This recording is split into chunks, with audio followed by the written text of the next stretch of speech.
One of the things I love about trading is that it stands at the intersection between art and science. There are elements of the process that feel very scientific and number crunching, data crunching, that kind of thing. But there are also elements of extreme subjectivity where you can make one decision and then 30 seconds later completely revoke that decision. In this video, I'm going to demonstrate several ways of looking at a chart and determining what is more likely, what is more probabilistic for the price to do given the data that we have available. Now, there's lots of noise in these charts. There's lots of data and it's constantly changing. So the way to manage that is to be as flexible as possible. If you're looking at a chart and you know you're biased, for example, with the majority of cryptocurrencies, I'm biased because I'm looking for the price to ultimately appreciate as opposed to wither away to nothing at all. Therefore, I know and have to control for that. Okay.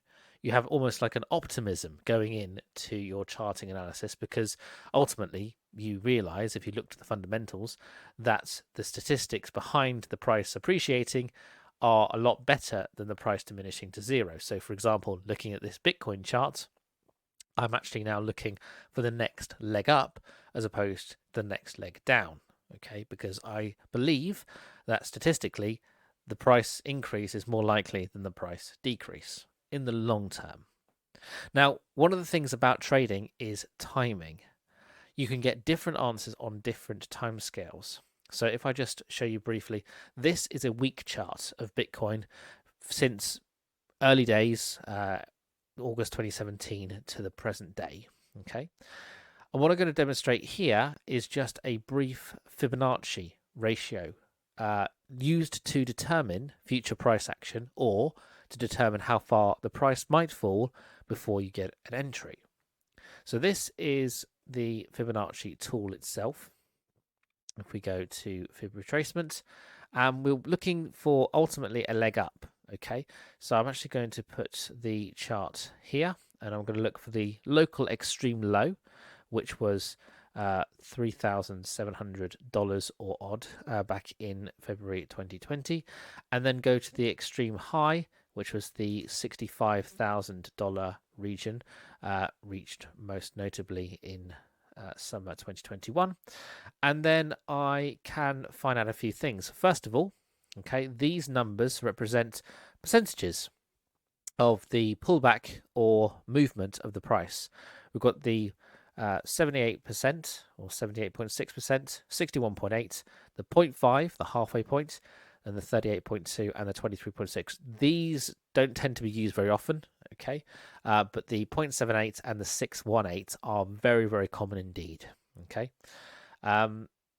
If we look at the chart, we can see that actually the 0.5 has been hit comfortably and bounced. And then we hit the 0.78 again for a retest, failed, and then came back down to choose the 0.618. Okay, what this tells me is that the price ultimately wasn't satisfied with going lower here, and it ultimately wasn't satisfied with going higher here at the present time, and it's currently navigating this ambiguous no man's land between these two prices. Okay, our challenge is to find out which way this is more likely to go. Is it likely to come down here and test the 0.382 and give us a very scary decline, or is it going to bounce from these regions and actually set a new high?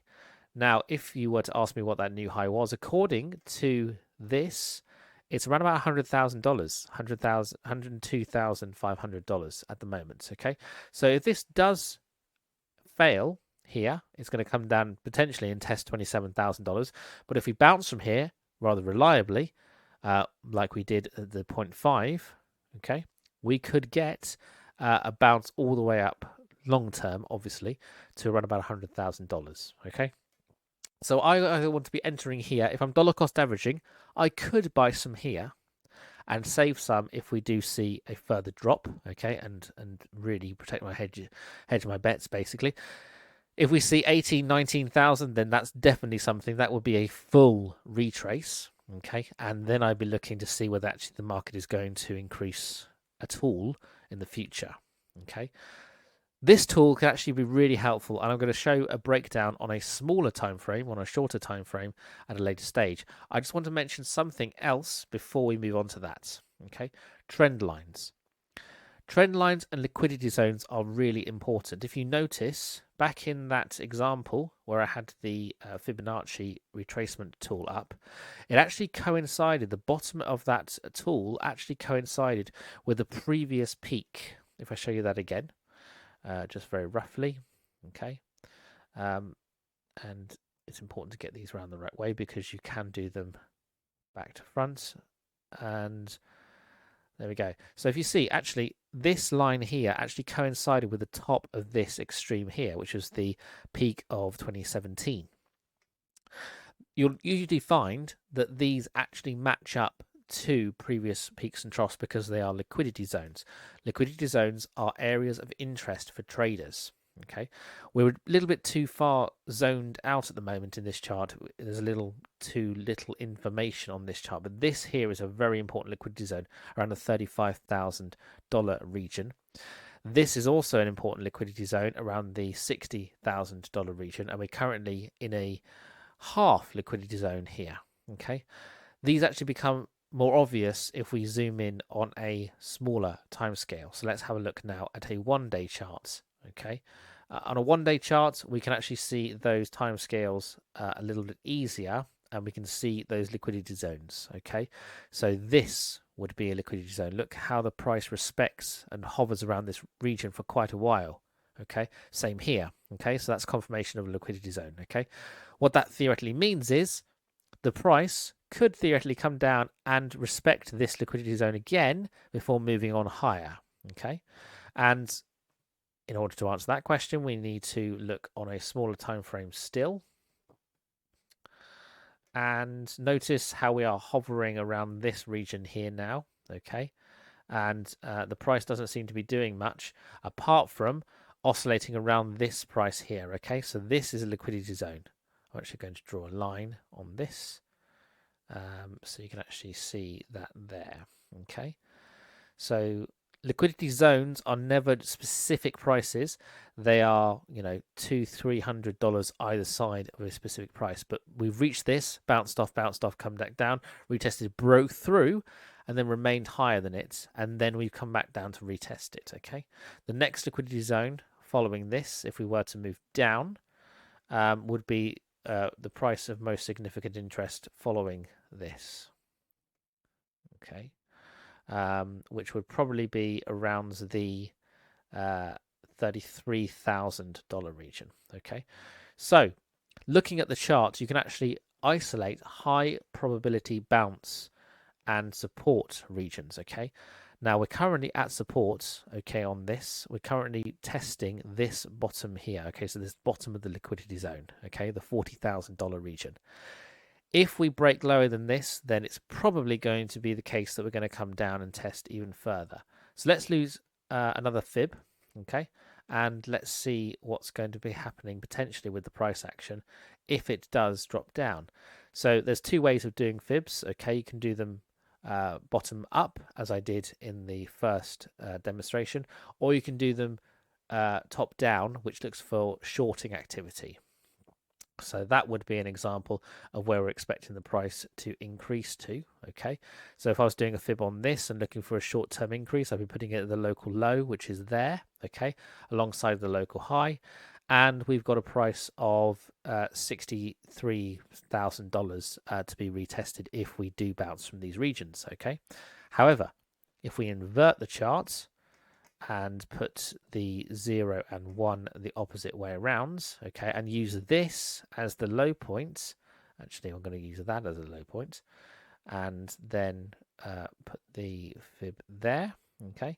We can actually see what happens in a bearish scenario where we do actually break down. So I'm going to put the local low there once more, okay, around the $37,400 region. So we come down to test 27,000 and then ultimately 12,000 if we really want to. And obviously this doesn't make much sense because it's in negative figures. Okay. As I say, for reasons I'll demonstrate in this video, I don't think we're going to come down and test, definitely not as low as 13,000. We might see 12,000 if there is significant fear, uncertainty, and doubt over the price of the next few months. But from a technical analysis perspective, the bias is definitely towards bullishness as opposed to bearishness at the moment, for reasons I'll explain later. So, what can you do in terms of deciding which way the market is likely to move? Well, there is a branch of analysis called Elliott wave analysis, which actually specifically dictates what is likely to happen based on a subjective pattern. If I just get rid of that. So, Elliott wave is about interpreting which way the price is likely to do based on a 5-wave pattern. Okay. So there are 5 waves within each wave, okay, and there are waves on top of waves on top of waves. Technically, there are 2 types of wave: the impulse wave, which is the main movement in either direction. It could be bullish or bearish, and there is a corrective wave. The corrective wave is always smaller, okay. And once you start looking for these, you will see them everywhere. Okay, you'll see this 5-wave pattern literally everywhere. The key is interpreting it accurately, okay, and actually counting the waves accurately. There may be multiple interpretations of the same chart pattern, which make really perfect sense, but you might have to chop and change between them. For example, let's have a look at this chart now. Okay, so I'm looking for big waves, okay, in order to tell me where the 3s are in history. Okay, so if we go start here, okay, this is 1, 2, 3, 4, 4 with a weird bit in it, and then kind of a 5 reaching up here. Okay, the rules stipulate that 1 and 3 and 5 are always the largest waves. Okay, 3 is always the largest wave, okay, followed by 1 and 5. Occasionally you might get 5s being largest in commodities. Okay, waves 2 and 4 are the smaller, shorter waves. Wave 4 is usually more complex than wave 2. Okay, within each of these waves, you'll also have a 5-wave pattern. For example, in wave 2 here, we've got 1, 2, 3, 4, and then a mini little 5. Okay, within this wave here, we've got 1, 2, 3, 4, 5. Okay, you see where I'm going with this. Okay, if we look at the most recent price action, it's actually really clear on a day chart what's going on. Okay, here we have, technically we're not following the rules here because this is a larger wave 1. 1, 2, 3, 4, 5, and then we have an A, B, C. So this is a wave C. Okay, so if we look at here, okay, 1, 2, 3, 4, 5, A, B, C. That's one complete movement. Okay, so in terms of zooming out, we've got a wave 1, a wave 2, and what follows a wave 2? Well, it's a wave 3. And what is wave 3? Well, it's the most powerful wave. Okay, so actually I'm really looking for this to potentially branch out and actually break the $65,000 region on its next impulse. Okay, so that's one hypothesis that I've drawn up. Okay, so Elliott wave can actually help you determine which way the market is likely to go based on the counts. Okay, what's working against that, or sometimes corroborates that, are trend lines. Now we've looked at liquidity zones. So this would be a liquidity zone, for example. Okay, this would be another liquidity zone. This is where the price oscillates around these specific regions for quite a while. Trend lines are not horizontal. They actually move in line with the price. Okay, so what you're looking to do is connect at least 2 points on the chart together to make a line.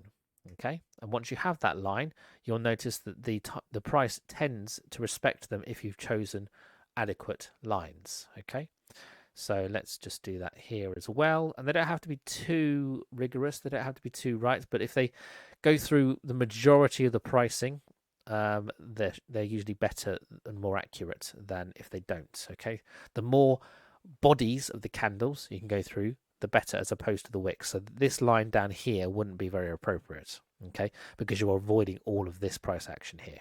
Okay, similarly, you can have counter lines as well. So let's start at this low point here and go up here. Okay, so that is a counter trend there. Okay, so we broke through that counter trend here and are now respecting this line. So in actual fact, the trend lines are telling me that this pattern is actually bullish. Sorry, bearish. Okay, this pattern was bullish. Okay, we broke through the bullishness on the 11th of May. So if I was long here, I would have taken my positions out on the 11th of May long and potentially entered short. Okay, in order to get through and be a bullish pattern again, we need to break the $50,000 region, which is the top of this trend line here.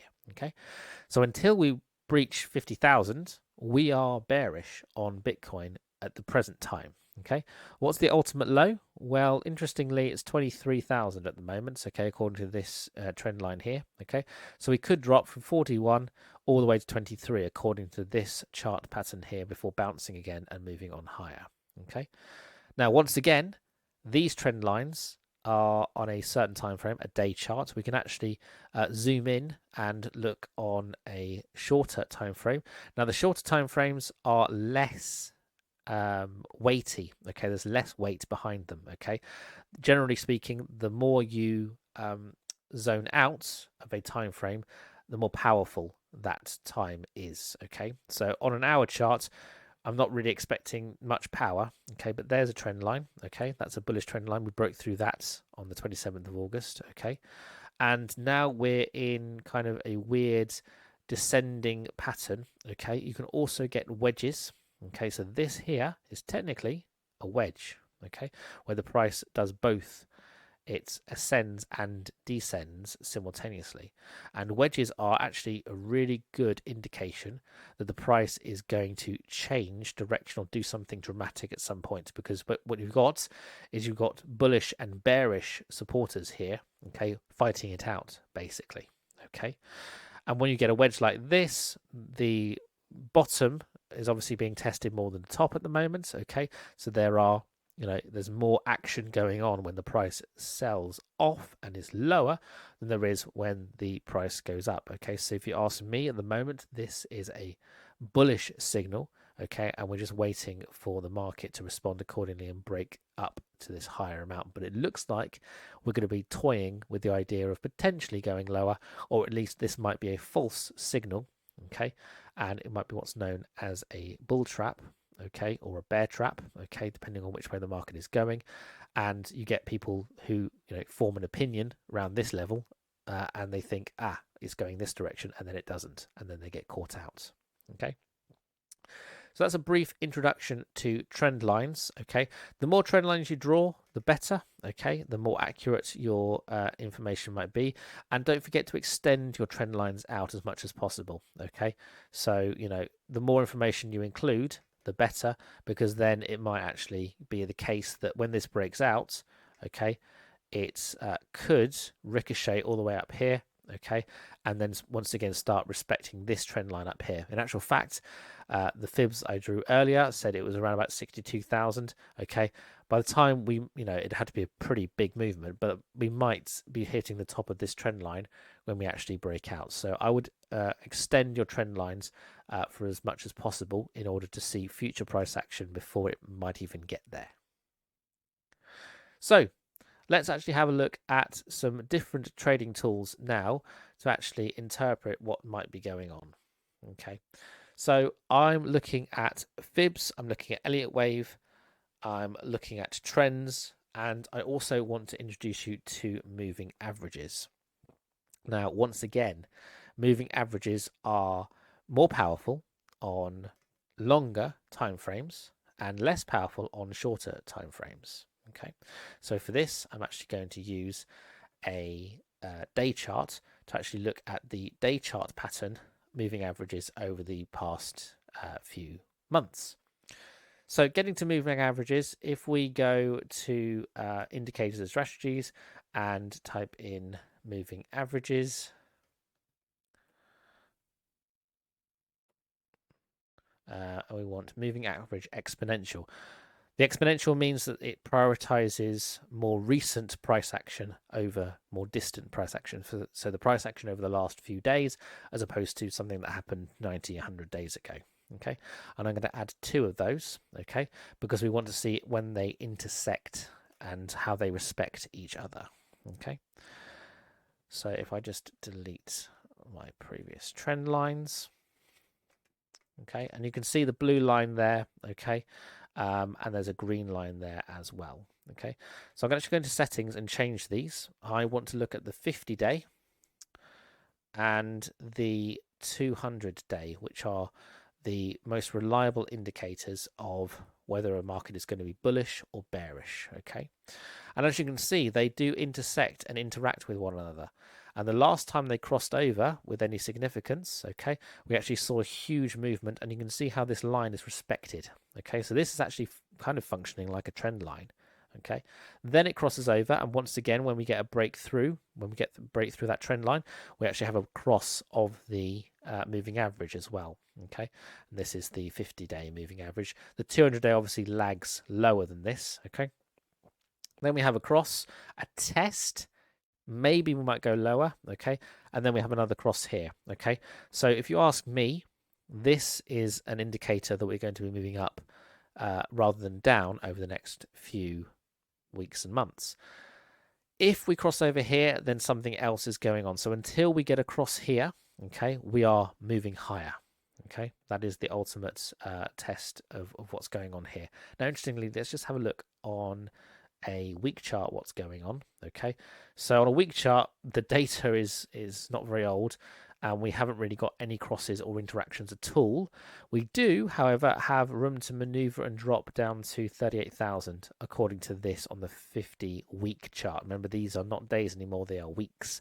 50 weeks.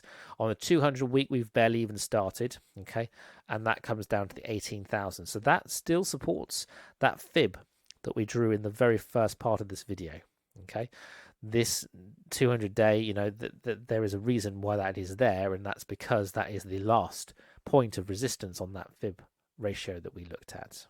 Okay, on an hour chart, let's look at that.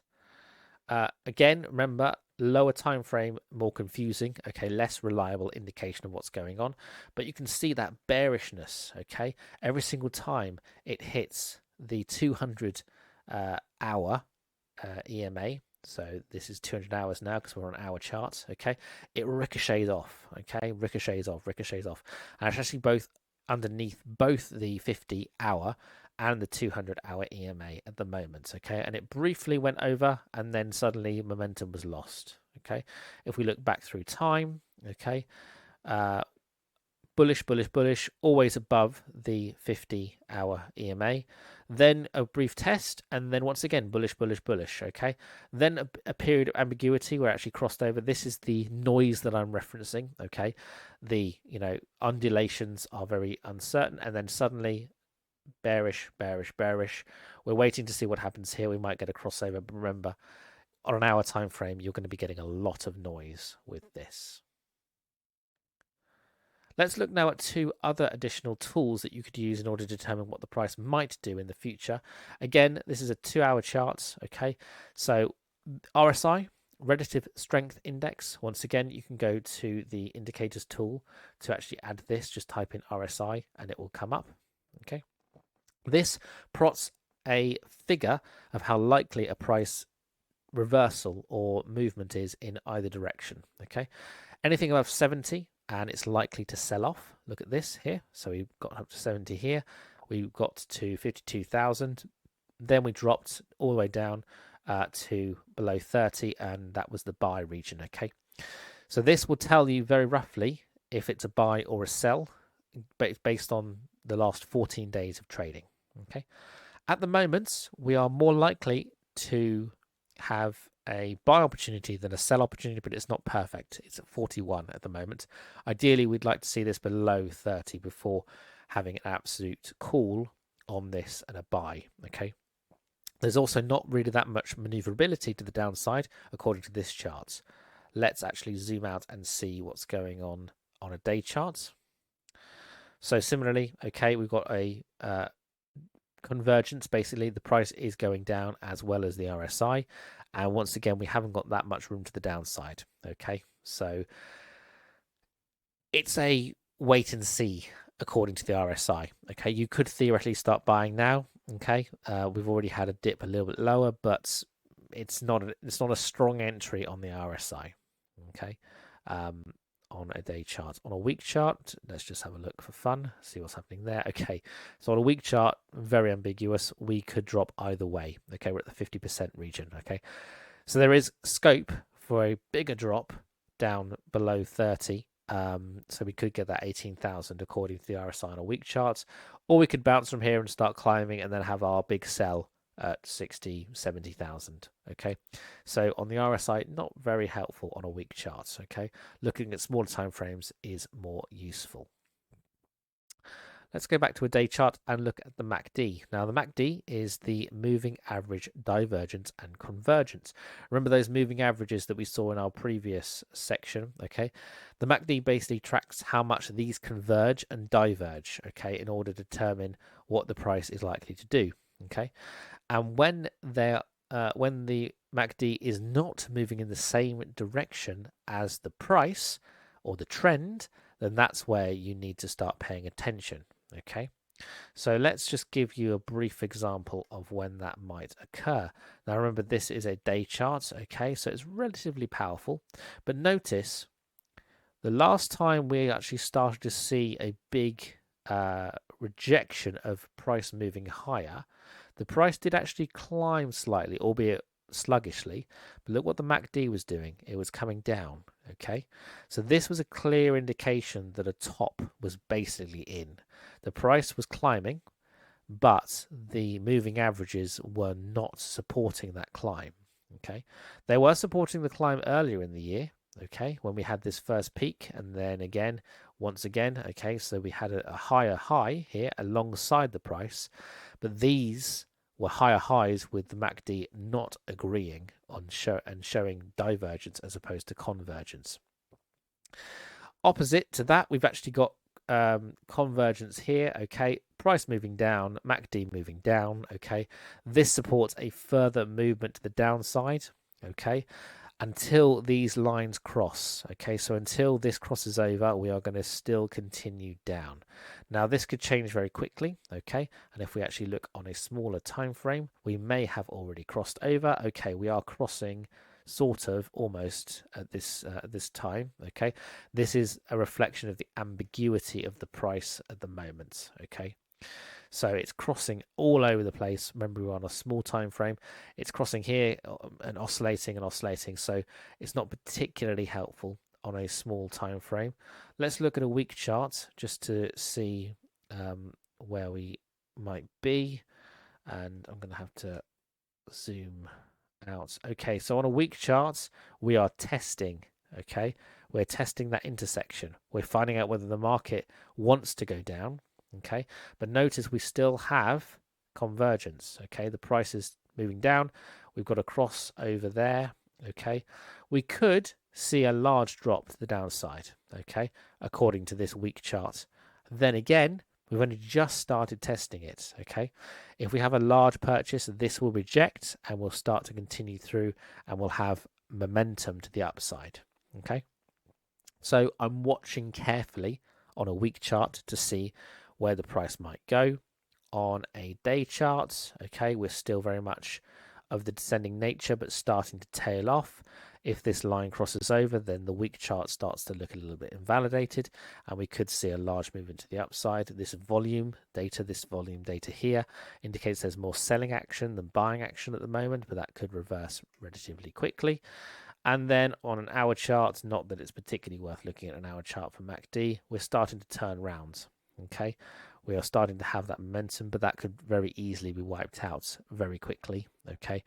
And we could actually see a resurgence in either direction. So when people trade with indicators, they're not really, you know, it's all about subjectivity and judging it for yourself and finding out what's going on, okay? It's not necessarily about being able to use the tools as accurately as possible, okay? And sometimes you can get some tools that give you conflicting data.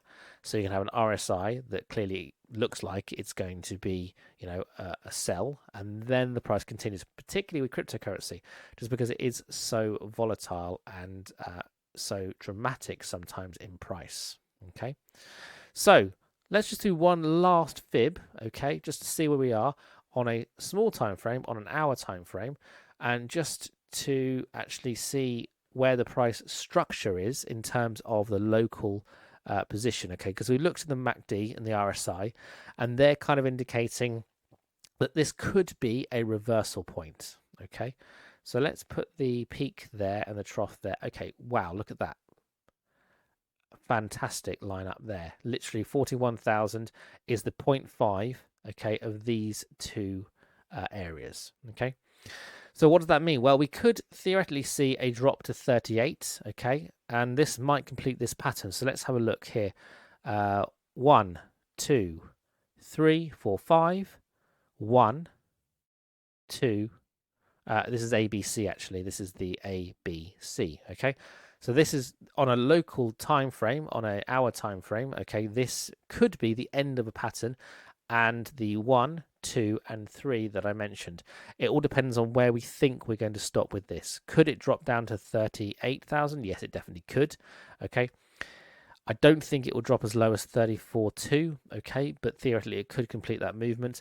But then that would invalidate the ABC nature of this. Okay. Once again, we've got that chart pattern.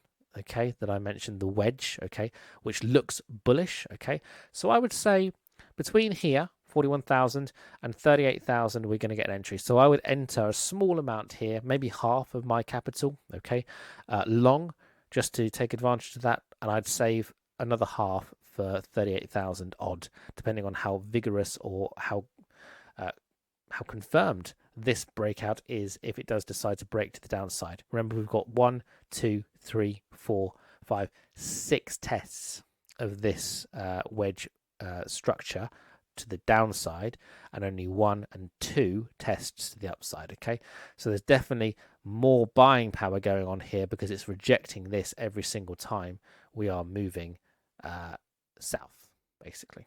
Okay, if you want some further resources, which I would definitely encourage you to look up, okay, you can look for chart patterns on Wikipedia. Okay, it's not too helpful. Okay, it basically just goes through different chart patterns and doesn't really give you any examples or diagrams. There are books. Encyclopedia of Chart Patterns is excellent, if a little bit big, 1,312 pages, but it is worth every penny, because it has hundreds and hundreds of different chart patterns in there, and it really explains them and uses statistics with stocks, not cryptocurrencies, but uses statistics to show you what is the most likely outcome given any chart pattern. To get better at technical analysis, there is Technical Analysis of the Financial Markets, which is a brilliant guide, and there's even a self-test book you can buy to test your knowledge of technical analysis in financial markets. That would be the trend lines and the fibs and the other trading tools that I've only touched upon in this short video. Elliott Wave, there are many books about Elliott Wave. This is one of the better ones, Elliott Wave Principle. Okay, you can also check out the creator of Elliott Wave, Ralph Nelson Elliott. Okay, you can actually check out his books. They're quite dated, okay, but you can look at the Masterworks, which is a complete collection of Elliott Wave principles in action, and you can actually look at the history of Elliott Wave as well. It is a little bit controversial, okay, and it is a little bit subjective. Some people love Elliott Wave, other people detest it, okay, but by and large, it can actually really help you to gauge the market accordingly and look for good chart patterns on which to trade. Remember, this has been an introduction to trading and simple trading techniques. There are many, many more out there that I would encourage you to look at and discover for yourself. And like I say, trading is a objective and subjective process, and you're only as good as the trading tools and trading knowledge that you have